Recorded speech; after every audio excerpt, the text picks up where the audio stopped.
미국의 중심부에는 옐로스톤이 있습니다. 이곳은 미국 최초의 국립공원으로 놀라운 자연의 경이로움과 다양한 야생동물로 잘 알려져 있습니다. 연간 400만인 이상 방문자 장속 자연력 인간 간섭 석 일부 주보다도 더 넓은 이 광활한 지역에서는 극한의 환경이 동물들의 생존을 끊임없이 시험합니다. 땅에서 놀라운 힘으로 분출되는 간헐천부터 광활한 평원을 누비는 거대한 들소 무리까지 옐로스톤은 식자와 먹잇감이 균형을 이루기 위해 끊임없이 싸우는 성역입니다.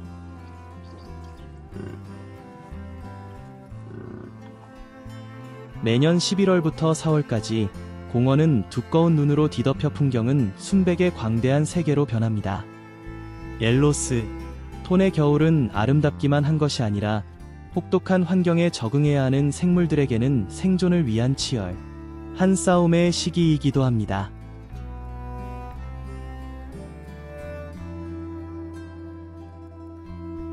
겨울철 옐로스톤의 기온은 매우 낮아 섭씨 -6도에서 -1도, 화씨 20도에서 30도 사이를 오갑니다.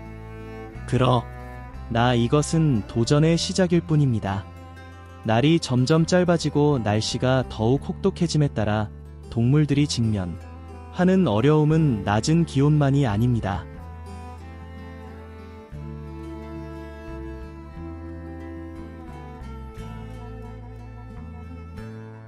눈이 땅을 뒤덮어 먹이에 접근하기 어렵게 만들고 자원의 부족은 여러 종이 행동을 바꾸고 환경 변화에 적응하도록 강요합니다. 생존하기 위해 그들은 사용할 수 있는 에너지의 모든 그램을 최대한 활용해야 합니. 이러한 어려움에 직면한 종들 중에는 옐로스톤의 가장 상징적인 동물 중 하나인 들소가 포함되어 있습니다.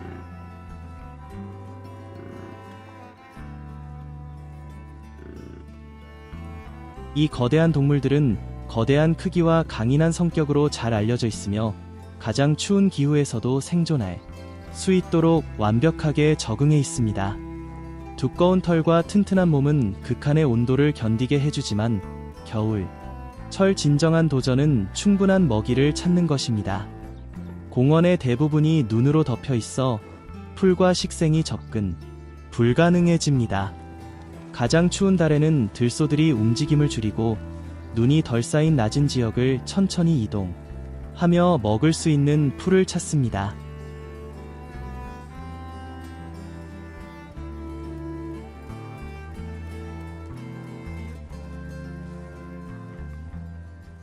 그러나 눈은 들소와 같은 초식동물에게만 장애물이 되는 것은 아닙니다. 이 동물들을 사냥하는 포식자들도 열악한 환경에 적응해야 합니다. 예를 들어 늑대는 옐로스톤에서 가장 잘 알려진 종 중 하나이며 공원 생태계에서 중요한 역할을 합니다.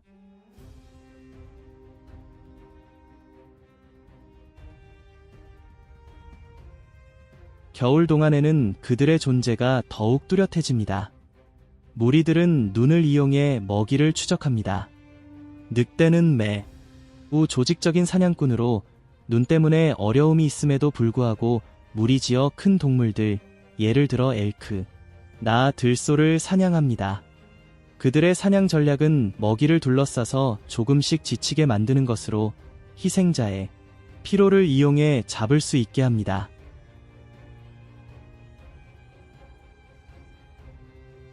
옐로스톤에서 가장 영리한 포식자 중 하나임에도 불구하고 늑대들은 겨울에 자신만의 도전에 직면합니다. 낮은 기온과 긴 사냥 시간은 상당한 에너지 소비를 요구합니다. 먹이 부족과 불곰, 경쟁하는 다른 늑대 무리와의 치열한 경쟁은 그들의 생존을 더욱 어렵게 만듭니다.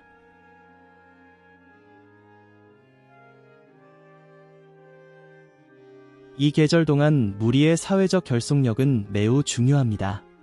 늑대들은 명확한 위계 질서에 의존하여 사냥을 조율하고 서로를 위협하는 위험으로부터 보호합니다. 옐로스톤의 또 다른 거주자인 그리즐리 곰은 겨울에 적응한 또 하나의 예입니다.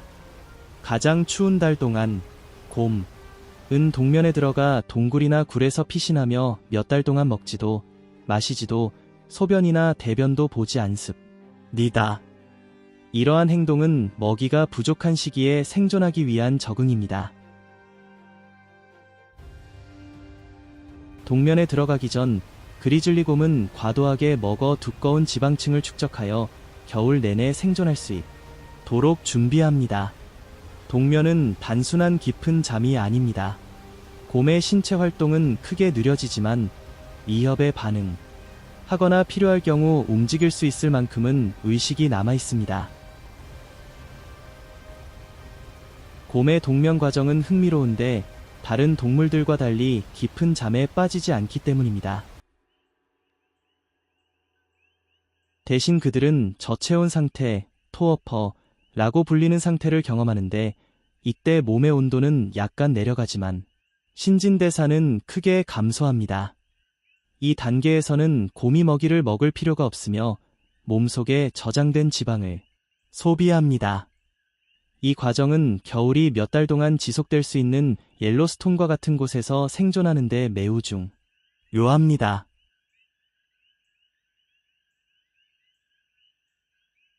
옐로스톤의 겨울은 작은 동물들에게도 도전입니다.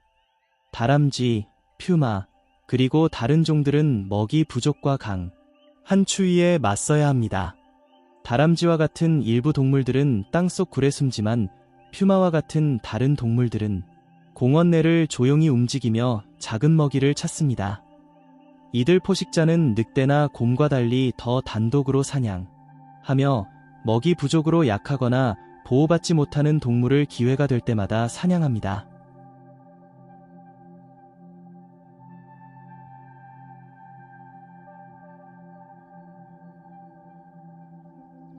한편 옐로스톤의 또 다른 대형 초식 동물인 엘크, 말코손 바닥사슴, 도 혹독한 겨울 환경에 적응해야 합니다. 들소와 마찬가지로 엘크는 두꺼운 털을 가지고 있어 추위를 견디는 데 도움이 되지만 식물이 부족하면 치명적일 수 있습니다. 겨울 동안 그들의 생존력은 끊임없이 시험받으며 종종 먹이를 찾아 더 낮은 지대로 이동해야 합니다. 엘크는 풀을 찾아 먼 거리를 이동할 수 있지만 극한의 기온과 눈으로 인한 이동의 어려움이 그들의 속도를 늦춥니다.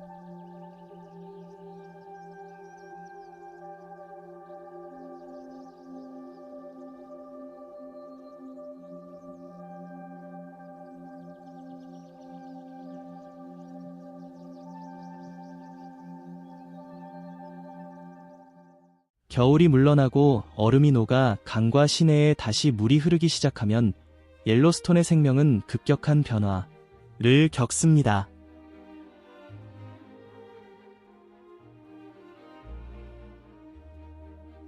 수개월 동안 쌓였던 눈이 서서히 녹으면서 차가운 흰 이불 아래 숨겨져 있던 땅이 드러납니다.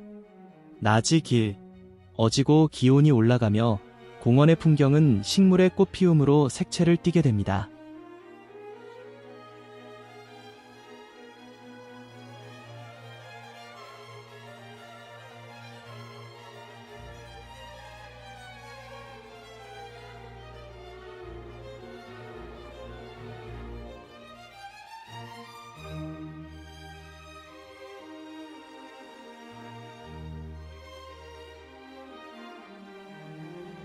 이 변화는 주변 환경의 모습을 바꿀 뿐만 아니라 가장 힘든 몇 달을 견뎌낸 동물들에게도 새로운 시작을 의미합니다.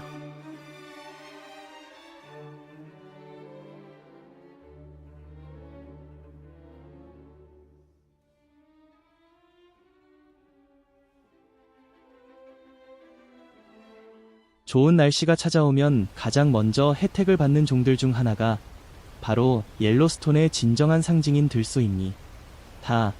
두꺼운 털과 지방 저장 덕분에 겨울의 혹독한 추위를 견딘 이 거대한 초식 동물들은 새로운 초지를 찾아 움직이기 시작합니다.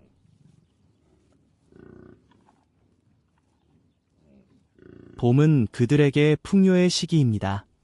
해빙으로 인해 식물이 다시 자라기 시작하여 몇 달 동안 볼 수 없었던 풍부한 먹이를 제공합니다. 들소 무리들은 자연의 리듬을 따라 공원의 더 높은 지역으로 이동하기 시작합니다.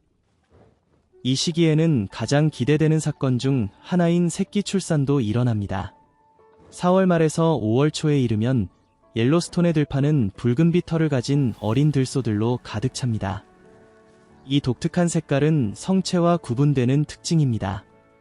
이 새끼 들소들은 놀라운 생존 본능을 가지고 태어나며 불과 몇 시간 만에 스스로 일어나 어미를 따라갈 수 있게 됩니다.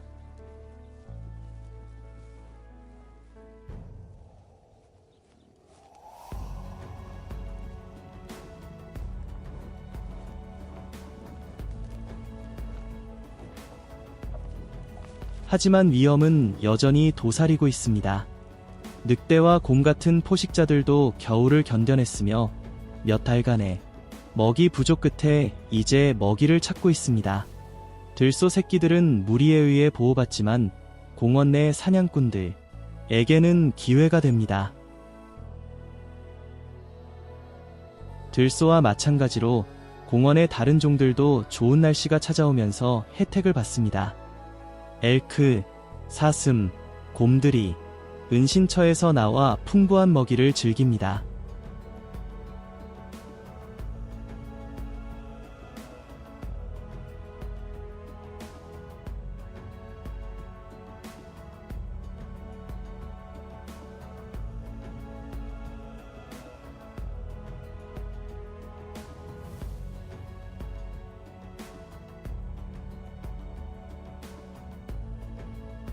옐로스톤의 곰들은 그리즐리 곰과 흑곰 모두 공원의 가장 상징적인 주민들 중 하나입니다. 봄과 해빙이 찾아오면 이 강력한 포유류들은 몇 달간의 동면 후 배고픈 채로 굴에서 나옵니다. 같은 가족에 속하지만 두 종류는 공원 내 크기, 행동 및 서식지에서 차이를 보입니다.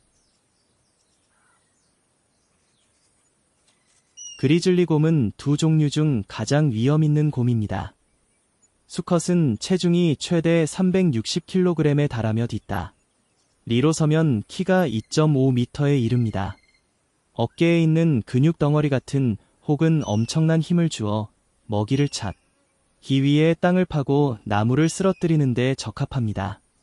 흑곰과 달리 그리즐리는 계곡과 초원 같은 탁 트인 지역을 선호하며 그곳에서 큰 먹이를 사냥하거나 뿌리와 덩이줄기를 찾습니다.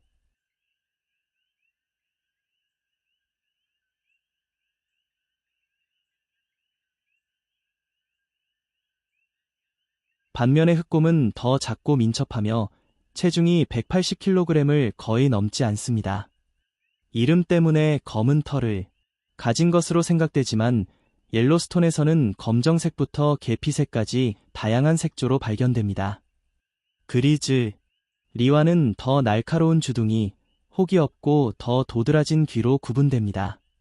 숲이 우거진 지역을 선호하며 첩성 덕분에 나무를 쉽게 오를 수 있습니다.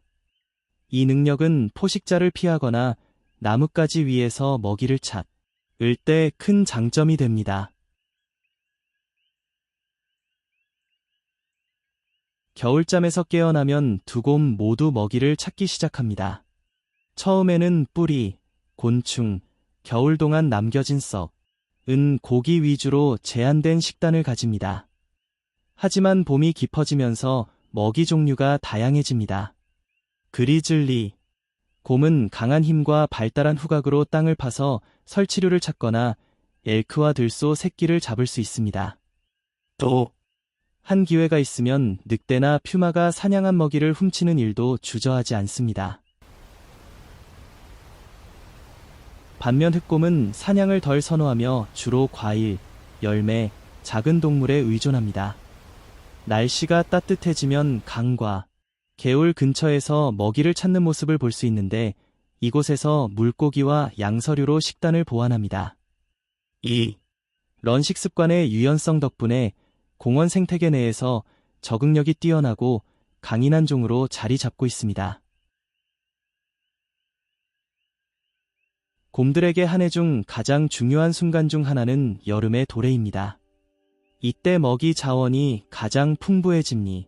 다 겨울 동안 새끼를 낳은 암컷에게는 매우 중요한 시기로 충분한 우유를 생산하고 새끼에게 생존해 필요한 기술을 가르치기 위해 영양을 섭취해야 합니다.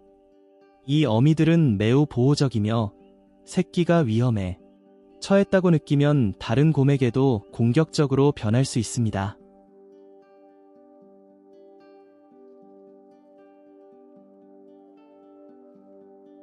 봄이 오면 옐로스톤의 풍경이 급격히 변하며 이에 따라 엘크의 습관도 달라집니다.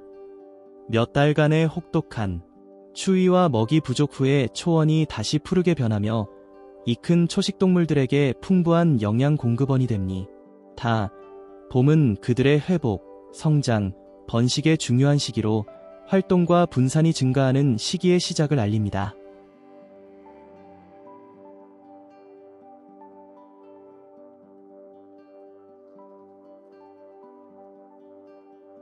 겨울 동안 임신한 암컷들은 안전하고 외진 곳을 찾아 새끼를 낳습니다. 일반적으로 무리에서 떨어져 숲이 우거진 지역이나 빽빽한 식생지역을 선택하여 늑대나 곰 같은 포식자로부터 새끼를 보호합니다. 새끼 엘크는 태어날 때 약 15kg의 무게를 가지며 놀라울 정도로 민첩해서 몇 분 만에 일어서고 몇 시간 안에 걸을 수 있습니다. 생후 처음 몇 주 동안은 어미의 젖에 완전히 의존하며 이는 빠른 성장에 필요한 필수 영양소를 제공합니다. 하지만 매우 취약하기 때문에 주요 생존 전략은 어미가 근처에 서 먹이를 찾는 동안 숨고 조용히 있는 것입니다.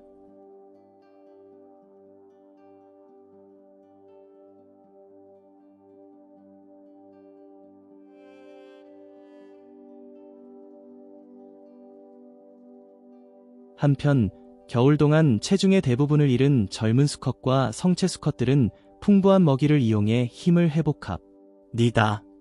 초원과 관목, 나무들이 연한 새싹을 틔우면서 엘크들은 하루 섭취량을 크게 늘려 하루에 최대 10kg의 식물을 먹습니다. 이러한 집중적인 식사는 몸의 재생에 필수적이며 수컷의 경우에는 새로 운뿔이 자라나는 데 필요합니다.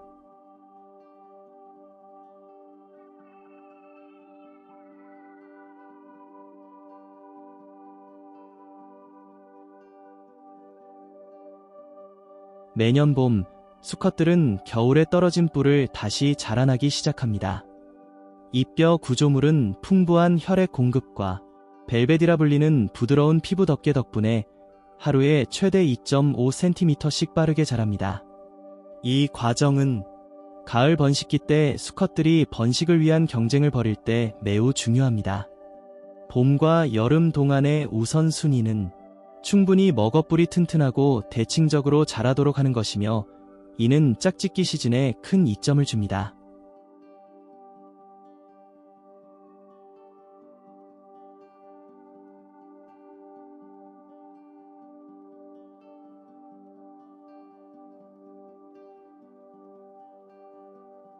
봄이 깊어지고 기온이 오르면서 엘크들은 가장 영양가 높은 새싹을 찾아 더 높은 지역으로 이동하기 시작합니다. 이 계절 이동은 더 나은 먹이를 제공할 뿐만 아니라 주로 낮은 계곡에 머무르는 일부 포식 자로부터 일시적으로 멀어지게 합니다. 그러나 공원의 활동이 증가함에 따라 엘크들은 관광객과 차량의 존재에 주의를 기울여야 하며 특히 도로 주변 지역에서는 사고 위험이 있습니다.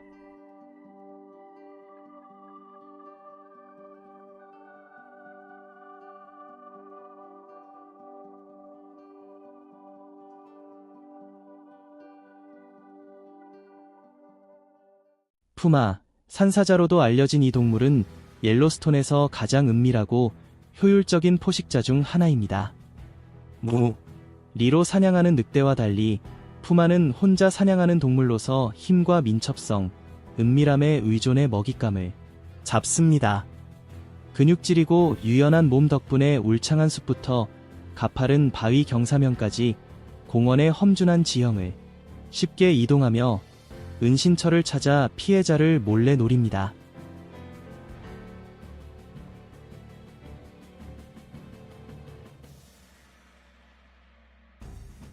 옐로스톤에서 푸마의 주요 목표 중 하나는 로키 사냥입니다. 험준한 지형을 능숙하게 이동하는 이 유제류는 사냥의 도전이 될 수 있습니다.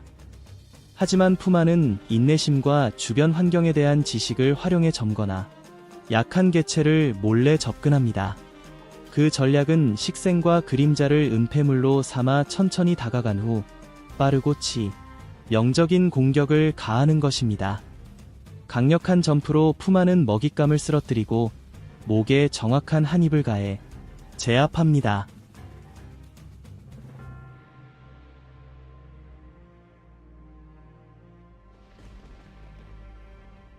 로키 사냥이 이들의 식단 일부이긴 하지만 옐로스톤의 푸마는 사슴, 어린 엘크, 심지어 기회가 되면 작은 포유류도 사냥합니다.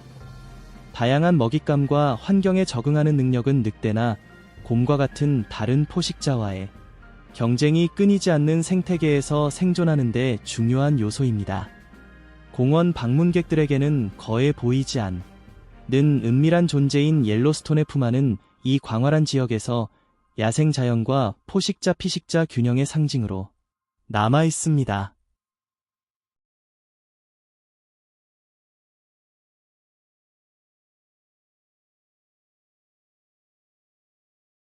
흰머리 독수리는 독보적인 우아함으로 옐로스톤 하늘을 가로지릅니다. 날개 너비가 2m가 넘는 흰머리 독수리는 공원 내 강과 호수 위를 쉽게 활공할 수 있습니다. 이곳에서 주요 먹이를 찾습니다. 뛰어난 시력을 가진 이 독수리는 높은 곳에서 물속의 물고기를 감지할 수 있습니다.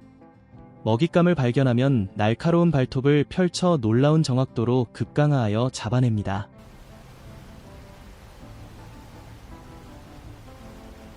흰머리 독수리는 높고 튼튼한 나무를 선호하여 거대한 둥지를 만드는데 이 둥지는 지름이 1m 이상에 달하며 수년간 재사용됩니다.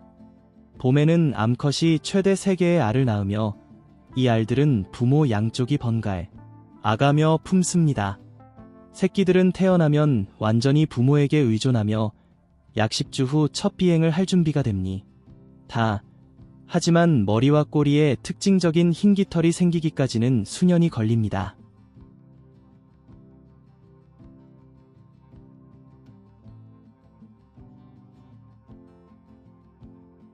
흰머리 독수리는 주로 물고기를 먹지만 물새, 작은 포유류, 심지어 죽은 동물의 사체도 먹습니다. 때때로 늑대나 곰과 먹잇감을 두고 다투거나 물수리 같은 다른 새의 먹이를 훔치는 모습을 볼 수 있습니다. 20세기 동안 흰머리 독수리 개체 수는 농약 DDT 사용으로 급격히 감소했습니다. 그러나 보전 조치 덕분에 이 종은 회복되어 옐로스톤의 하늘을 계속 지배하고 있습니다. 현재 오염과 죽은 동물의 납중독 같은 위협에도 불구하고 이 독수리는 공원의 야생 자연을 상징하는 위험 있는 포식자로서 생태계의 균형을 유지하고 있습니다.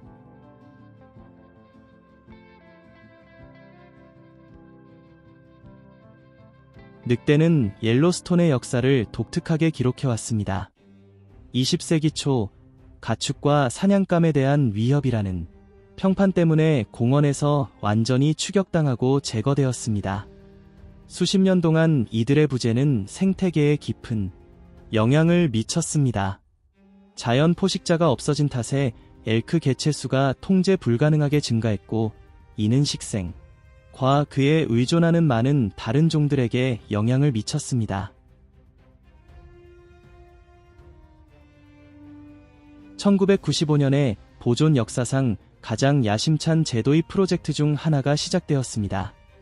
캐나다에서 온 늑대 무리가 옐로스톤에 풀려났고 그 이후로 그들의 영향은 눈에 띄게 나타났습니다.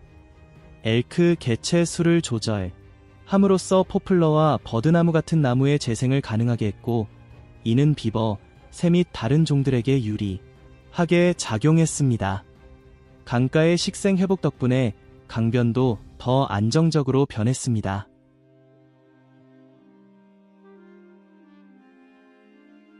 늑대들은 지배적인 한 쌍이 이끄는 미개 질서 아래 조직된 무리에서 삽니다.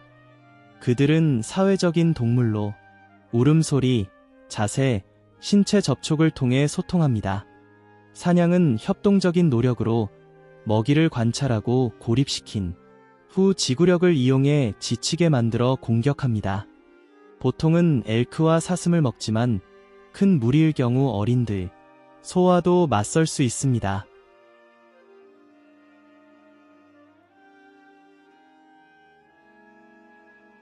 하지만 옐로스톤에서의 삶이 순탄하지만은 않습니다.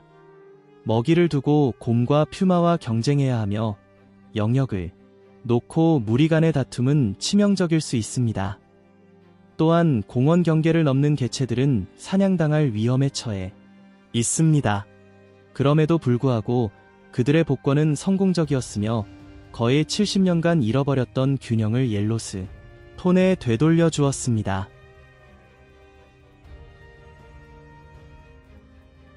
코요테는 적응력과 교활함으로 잘 알려져 있으며 옐로스톤에서 번성하기에 완벽한 보금자리를 찾았습니다. 늑대나 그리즐리 곰만큼 상징적이지는 않지만 코요테의 존재는 공원 생태계에서 필수적입니다. 수년간 코요테는 공원에 변화하는 환경에 놀라운 적응 능력을 보여주었으며 지능과 먹이 및 서식, 지에 대한 유연성을 활용하고 있습니다.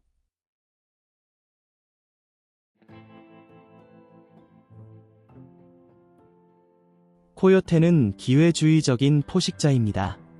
주로 설치류, 토끼, 새를 먹지만 기회가 있으면 더 큰 먹잇감도 사냥합니다. 봄철에는 새끼를 위해 먹이를 찾으며 더 활발하게 움직이는 모습을 볼 수 있습니다. 코요테는 늑대와 달리 무리가 아닌 혼자 또는 작은 가족 단위로 생활합니다. 다양한 먹이와 서식지에 적응하는 능력은 늑대 같은 다른 종들이 공원에서 사라졌을 때도 살아남을 수 있었던 중요한 이유 중 하나입니다.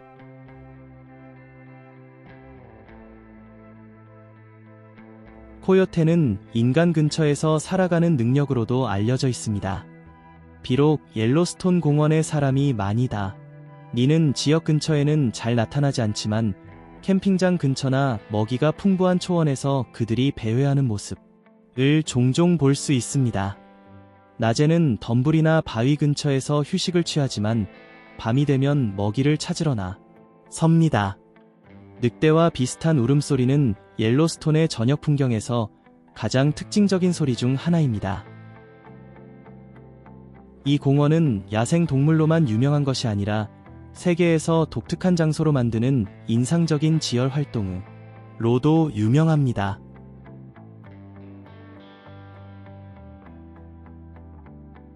실제로 숲과 초원의 풍경 아래에는 지구에서 가장 큰 슈퍼화산 중 하나인 옐로스톤 슈퍼화산이 있습니다.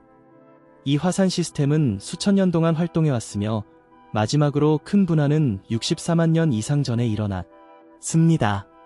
전통적인 의미의 활화산은 아니지만 지열 활동은 여전히 꾸준히 이어지고 있으며 공원 내에는 1만 개가 넘는 지열 특성이 있어 지구에서 가장 큰 활동 중인 지열 시스템입니다.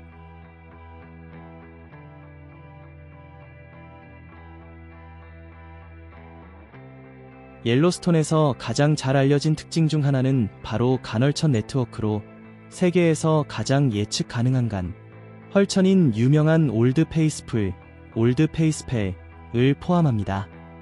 일정한 시간마다 올드 페이스풀은 30m가 넘는 높이로 강력한 뜨거운 물기둥을 분출하며 이 인상적인 광경은 방문객들을 항상 매료시킵니다. 그러나 올드 페이스풀만이 특별한 것은 아닙니다. 캐슬 간헐천, 캐셀 가이저, 과 비하이브 간헐천, 비하이브 가이저, 과 같은 다른 간헐천들도 각각 고유한 리듬과 특징을 지닌 멋진 쇼를 선보입니다.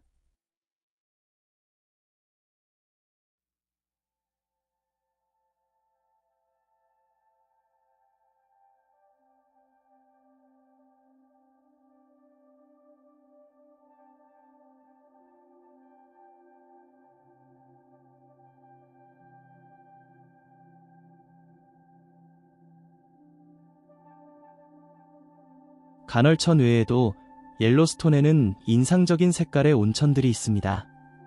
그중 북미에서 가장 큰 온천인 그랜드 프리즈매틱 온천이 대표적입니다. 짙은 파란색부터 주황색까지 다양한 선명한 색조는 뜨거운 물속에 사는 박테리아의 활동 덕분에 만들어지며 생생하고 초현실적인 색의 팔레트를 형성합니다. 이 온천수는 매우 높은 온도를 가지고 있어 그 아름다움을 감상할 때는 안전거리를 유지하는 것이 중요합니다. 이 공원은 또한 슈퍼볼케인의 역사 일부인 화산 분화구를 탐험할 기회를 제공합니다. 북미에서 가장 큰 온천 호수인 옐로스톤 호수와 같은 지역은 이 화산 분화구 위에 위치해 있습니다. 그 주변에서는 방문객들이 연기 구멍, 끓는 웅덩이, 뜨거운 진흙 등 지열 현상을 관찰할 수 있습니다. 파이어폴은 옐로스톤에서 볼 수 있는 인상적인 자연현상으로 해질 무렵 옐로스톤 강의 폭포에 햇빛이 비치면서 마치 물이 불타는 것처럼 보이는 시각적인 효과를 만들어냅니다. 이 현상은 가을, 특히 하늘이 맑은 날에 발생하며 태양이 완벽한 각도로 지는 순간 폭포에 황금빛과 붉은 색조를 더합니다. 이곳은 옐로스톤에서 가장 많이 사진에 담기는 장소 중 하나입니다. 옐로스톤은 동물들의 자연 보호구역이자 모험가들의 천국일 뿐만 아니라 땅이 계속 변화하며 세계다른 많은 곳에서는 볼 수 없는 새로운 풍경을 만들어내는 자연 실험실이기도 합니다. 간헐천 옆을 걷든 오래된 화산 분화구를 탐험하든 아니면 단순히 온천에서 드러나는 지구의 힘을 감상하든 옐로스톤은 자연이 그 놀라운 힘과 아름다움을 계속 보여주는 곳입니다. 채널 구독과 좋아요 잊지 마세요. 다음 영상에서 만나요.